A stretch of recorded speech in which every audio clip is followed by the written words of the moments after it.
This is the Urban Suite on KSWAM 90.1 FM, D Major, Cheryl Meadow. I have the honor and privilege of having a true legend in the studio. So, ladies and gentlemen, Spice One. How are you this afternoon?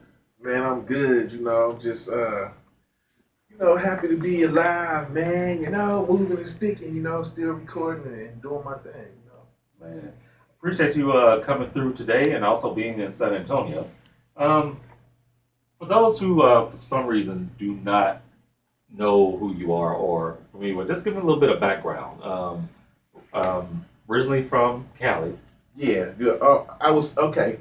My name is Spice One. I was born like not too far from here in Bryan, Texas. Brian, really? Yeah. Wow. I was, I got to California before I was one. I was like, born out here, raised in California. Like DOC. Saying he's one of Word. the artists I looked up to too. So. But yeah, raised in California, East Oakland, Hayward, California. Um, Too Short used to come pick me up from school and Word. take me to the studio, and that alone was a big influence that kind of got me to the point to where man, you need to take this rap music serious because you got this guy coming to pick you up from school. So Yeah, how did that yeah, connection go? well, I think I got into a fight or something. I got into a fight, and I guess it got around, but it got around that I was fighting, but it got around that I not that I did that I was rapping too. A Mhm. lot of I had a lot of people at my school at the time that they liked my music and they liked my flows or whatever they give me get down, so they spoke about it a lot, and I guess it got back to the Too Short, and next thing you know, they calling me, calling my house, and on my Word. home phone, and my mom answered, and she's like, my nickname is Chico, so she's like, Mhm. Chico, Too Short on the phone, somebody named Too Short, and I'm like, Too Short on the phone. So it took me a minute, but they hung up, and then he called back, and I talked to him, and it was short. Like coming to pick you up tomorrow from school, man, we're gonna go to the studio, and that was real big for me, so that was a big influence. Word. Um, how long were you in the crew before you actually released your first project under Two Short Guidance? Well, we did. It took us a couple, maybe a month, and we did a project called The Dangerous Crew, and that was actually my first record. And I was young.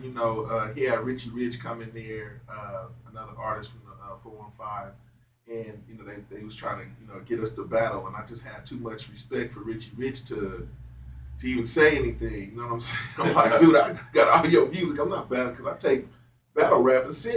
Seriously, I'm a yeah. real rapper. I take it serious. So I'm like, man, I'm not gonna talk about you, man. I look up to you. You know what I'm Mhm. saying? So, but man, other than that, that's the album we dropped, and it was the same girls that was on "Don't Fight the Feeling." They was down with the Dangerous Crew. Okay. So I mean, and that kicked off until like maybe like 80, 87, 88. I was young back then. By the time 90 came around, I wrote my first hit, which was 187 Proof, Mhm. and it got out to it leaked out to the Bay Area, and it was over. I heard every car that drove past was playing my music. Every car, not every other car, like every car. I got a little record label to sign me. And, I used to sit in the record store and watch my tapes and CDs just sell out, dude. Just sell out. Like, when you the hottest thing in the area, you the hottest artist out there. Yeah. And at that point in time, we did independently. We did like man, close to 100,000. And I came from being the broke dude on the block Mhm. with the holes in his shoes to driving a brand new convertible 5.0. I'm there, Yeah. and at that point in time, that's when I said to myself, I won't be back on this block no more. Yeah. I done made enough money off this music. I ain't really got to come back here. And any of my homies, if any of y'all need some help, man, I got your back. It is what it is. Word. Man. They're signed to Jive, if I'm correct, and a lot of the early albums were like, you know, Yeah. self-titled first album, America's Nightmare, 187 she wrote. I mean, just Mhm. legendary stuff. Yeah, it was. Yeah, I had all of that, just bottled up inside me. By the time I got to the studio to record, man, I had so many lyrics and so many songs and books of raps and stuff I had written while I was in school and wasn't doing my work in school. I was writing the raps. I hoped it would pay off, and I guess it did. You know what I'm saying? But yeah, man, those songs were, like real, like call it the epitome of gangster rap because I was kind of like writing about stuff that I was actually doing, Right. and it was just crazy because I didn't know that I could write about what I did last night, whether it was illegal or illegal. I could write about it, and all of a sudden I can get money and do a song about it, and it'll go. Because it was West Coast, rap had to hit the industry. Yeah. Run DMC and we had Curtis Blow and all of that, Boogie Down Productions, all of that stuff, and there were influences on us, but gangster rap had hit the scene, and you know, as much as we thought it wasn't gonna go, it went, and you know, whether it's 20, 30 years down the line, and it's still going. It was just a jacket they put on the music to maybe to hold the record sales because we all know if you old school, you remember the tractor when they rolled over all of the tapes over NWA, my CD, they put it all on the news and rolled over all of the gangster rap music, but we still here, And it turned out it really wasn't gangster rap; it was just reality rap. It was just telling what we seen, and to this day, the truth always hurts, but it has to be put out there, man. You are definitely right with that. It has to be shown. So, yeah. So, from there, how many albums did you put out with the job before you decided to go totally? Well, we did 8 albums. I did 8 albums with Jive. We did the first album, the self-titled Spice One, and we rocked off that album for like 2 years, man. It was going, we did like 4 videos off of it, and the fans went crazy. And so, I'm thinking, yeah, everybody like, oh, that was a good album. Can you do it again? I was like, yeah, let's try to do it again. And so, you don't have a limit. You just got to keep going. So I dropped this first Spice One album, and then they like, can you do it again? So I dropped the second album, 187 he wrote, and they like, oh yeah, that was nice too. You did the Menace to Society soundtrack, and you got songs with a lot of artists on there with MC8, and can you do it again? And I'm like, well, okay, let's go back to the studio. So I go back to the studio. We do it again. We drop America's Nightmare, and America's Nightmare had Tupac, E40, Method Man on there. A lot of well-known artists, and it did really good. But the thing with me was, and still to this day, the first Spice One album will always be my favorite because I'm on there by myself, and we sold 1 million copies. Yeah. There's no features. Dr. Dre didn't make my beats. None of that. It's just me and Ant Banks making my beats, and a few of my friends around to watch me get down, but no features. And it was we sold 1 million copies, so that's what will always be my first album. America's Nightmare. Then we had 1996. Then we had Black Bossellini. And we had after the Black Bossellini, we had the greatest hits and stuff like that. And, it was like 8 years I was signed to that label, and it was everything was good. They treated me well and everything. We had a few disagreements or whatever, but that's what business is. Right. But all in all, they brought me to a level of stardom that I respect to this day, and I can still rock with that same level, that same respect through all my fans and stuff. Now in the 2020, Oh, yeah. and it's to all of the youngsters out there, man. Music is forever. Don't think that they're gonna forget your song 10 years from now.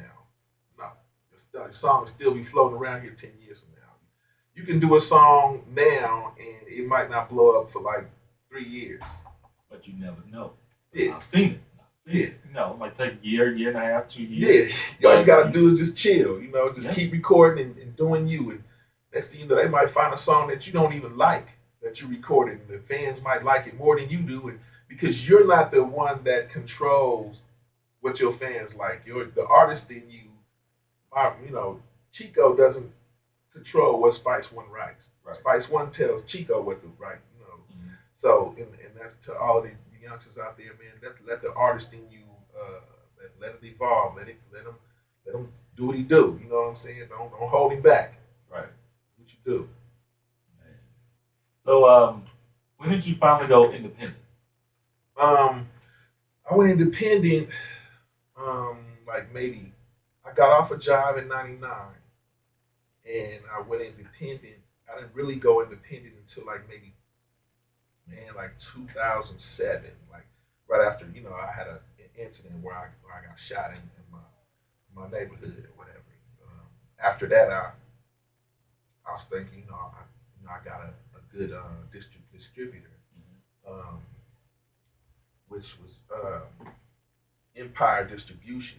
Okay. This guy Ghazi Shameen plugged me in with Empire Distribution. I didn't know what it was. I didn't know what distribution was at all. I know nothing. And he like, man, send me some music, and I'm like, I don't really know if I should send this music, man. The music industry is so shady. I don't know. I don't like sending people my music. He's like, man, send me the damn music. So I sent them the music, Yeah. and it put it out there, and then I started receiving checks, and I was like, oh, maybe I should send them some more music. So I started sending them a lot of music, and eventually, it got to the point to where I was receiving checks enough to take care of myself and pay some bills around there, and Yeah. along with my shows and along with my BMI, along with my sound exchange and stuff like that. Then yeah, I can pay some bills. And a lot of artists don't know. It's like 10 ways or 12 ways you can get paid off one song. You just gotta make sure you pay attention and study. Study the game like Bruce Lee studied kung fu. Man, pay attention because that's your money. Right. And so I figured it out. I can pay off this song over here. I just sit back and collect my checks and take my money that I have, my old money, Hmm. and recycle it into some new money.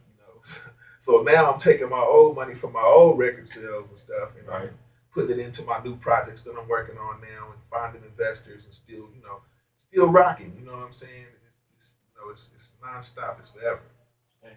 Explain the establishment of a Thug World Music Group. We created Thug World Music Group because I figured it was like, you know, I haven't went to school for this or anything. I just came straight from the streets with it. And I learned from all of my experiences and everything. So it's like, we thugs off the streets, man, and we trying to make it happen. You know what I'm saying? We don't promote anything negative or nothing like that. Mhm. We figured if they gonna call us thugs, then we gonna make everybody want to be a thug. We gonna, you know what I'm saying? And Right. we gonna change it into something that everybody wants to be, something positive, something good. Right. And so that's what we doing. When my youngsters look at me and they say, he has thug world, and he's a thug. Yeah, you're right. Look at me, I'm a thug. I'm well dressed. I'm well mannered, Mhm. you know, and I'm business like. I'm street and I'm you know, intelligent at Right. the same time. So you know, it takes a lot to get to this point. You gotta, you know, you gotta bear the pain, the mental pain, and everything that go on with it to get to the point to where you can actually sit back and make some good decisions. You know, so that's where Thug World is like for all the artists that you know if you think you ain't gonna they tell you your music is too hard and you too gangster and all of that, come on over here to Thug World. You know what I'm saying? We'll put you there to the point we got the audience that's gonna listen to your music. You know what I'm saying? So hey, that's how we rock because there's a market for everything. True. And if we gonna drop some thug music, then we got our cult following. Every time I go to a show, I got all my fans there, and they want to hear what I got new and what artist I'm gonna put out next. And, so that's what we're doing right now. Trying to give young cats from the streets a chance to get out there and push their music. Be somebody. Put them out there, and I got a couple of 100,000 people on my social media, so I market my new artist and on there and try to get them videos and stuff like that. At least try to get them to the point.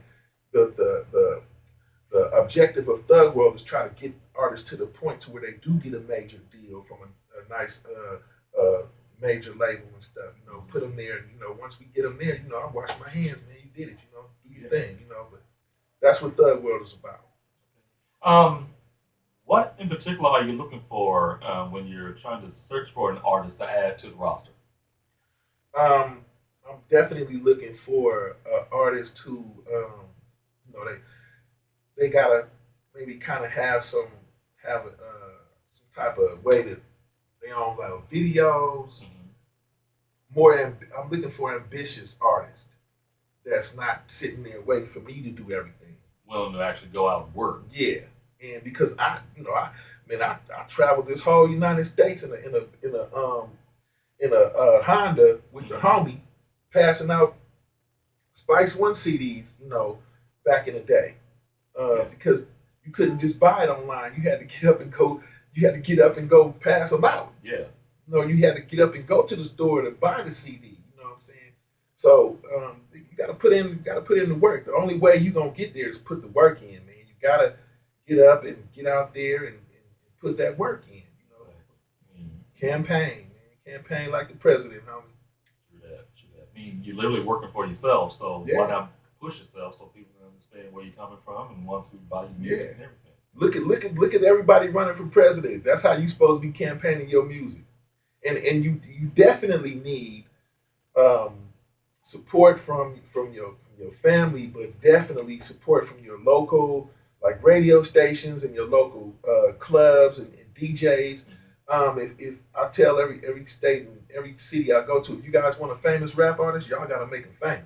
Yeah. Y'all gotta make them famous. It ain't up to me or up to in the rest of the world. If you want a famous rapper in your area that you want him to blow up, you gotta represent him like you represent your local um, football team, your baseball team. You gotta represent him like you can't be hating on him. You gotta but when y'all gotta at the same time watch who you put in that position. Right.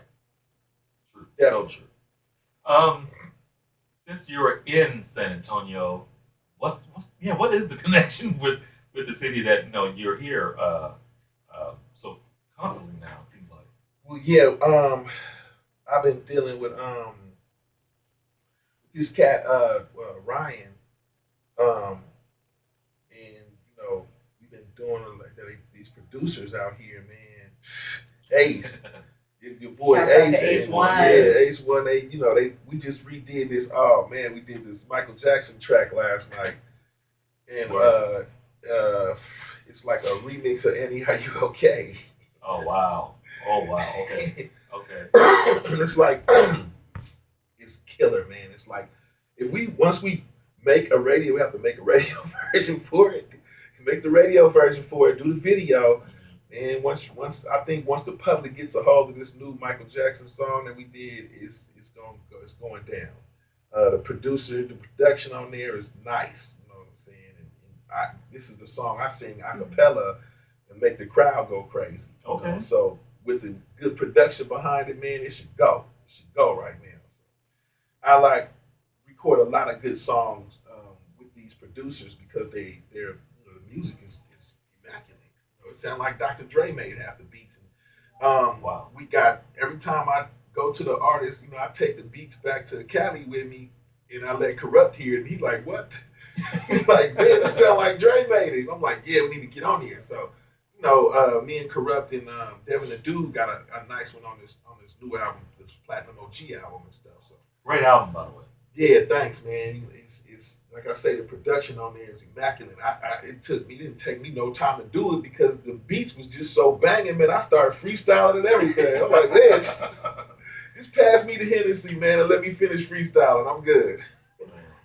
So, what can we look forward to from you and from the label this year? Just look for a lot of videos because that's what I'm focusing on now, more visual. You should look for me to probably have some type of podcast or something going on now. You probably see it more visual of me than you've seen within the last few years. Because I mean, it seems like every time I get visual, I get all of the, I get a lot of views, I get a lot of people laughing, Yeah. So I mean, I think they really want to see what's going on with my journey now. Continuing my journey through the hip hop industry. Being Spice One, it's interesting to a lot of people because it's been so long. It's 30 years, and I mean, I ain't the one to be bragging, but I look good for 49. You know what I'm saying? I don't look like that. You know what I'm saying? So I don't feel like that. They looking at, well, you supposed to be wearing Dockers and button-up shirts. I don't feel like that, man. I don't look like that. So there's no way, we was talking about earlier. Well, he's too old. You're never too old to make money. You can't get too old to make money. If what I'm doing is still entertaining my audience, then I'm gonna keep doing it. I can't just sit back and say, well, man, I'm getting old now, and I should stop rapping because I'm getting old. And my thing right now, I'm gonna come on stage. I'm gonna go get a gray wig and some gray beard, and I'm gonna get a cane, and I'm gonna limp on stage just so this is how y'all think I should be, huh? I'm gonna throw the cane off, take the wig off. No, this is how I really am, homie. So 50 in the 90s is completely different from 50 in 2000 pimping. It's a different ball game. So I mean, we're the hip hop parents. Yes. Like, we showed y'all this. Like, my parents didn't listen to hip hop, but my kids do, and I'm a parent. So we the only generation that we all listen to the same music. Right. You know what I'm saying? So I go back to, I got a 7-year-old. She like, I go get her some ice cream one day, and I step in there, and they like, I start taking pictures, and she's looking in there like, like, Daddy, why are you taking pictures? Do you know them people? Do you know them? Are those your friends? I'm like, yeah, they're my friends. They're my fans. They've been knowing me for years. Because I tell all my fans when I'm at my shows, I'm like, y'all not my fans, man. Y'all my family. Y'all been listening to me for like 30 years. That's family. Word. You know what I'm saying? So I've been taking pictures with some of my fam up here in the liquor store, in the store or whatever, when I was getting her some ice cream. And she's like, oh, so you're really famous, Dad. She's really trying to grasp the concept of her dad signing an autograph and being famous. Yeah. And it's cool. It's cute to me. So that's my daughter. She gonna figure it out. And my other daughter, her name is Lyric. So y'all look for her. Her name is Lyric for a reason. Okay. She sings. She plays the keyboard. She plays guitar. She plays chords and strings. Very talented. Her birthday is the same day mine is. She's the female version of Spice One. Wow. Straight up. So look for her. She's on my page, on my Instagram and stuff. Beautiful young lady, you know what I'm saying? Definitely because she's my daughter, you know what I'm saying? I have some beautiful kids, man. But, just check it out. Go to my Instagram, the Real Spice One, and you can see everything I'm doing. With Thug World Music Group and my new artists and everything. Okay. So Instagram, the Real Spice One. Yeah, check it out. And how can people get in contact with you or someone to label for as booking for studio session or a show or whatever? Definitely, you can when you go to my Instagram. There's I I promote like these commercials and stuff on there where you can definitely get on there. You can hit it. You can see as soon as you get on there where to hit up the emails and the phone numbers to call if you need to book Spice One or get me to come there and even DJ or just pop up and hang out or whatever and do a show or whatever I'm doing. Just hit me up. Hit me up on an Instagram. And, if you want to hear me play all of the old school West Coast rappers I used to hang out and kick it with on your at your party or whatever, hey, hit me up. You know what I'm saying? Man, we appreciate you coming through for this interview, and we appreciate you just being in San Antonio. Oh, thanks, man. I'm glad I'm out here, man. I'm finna go out here and party some more and get back in the studio.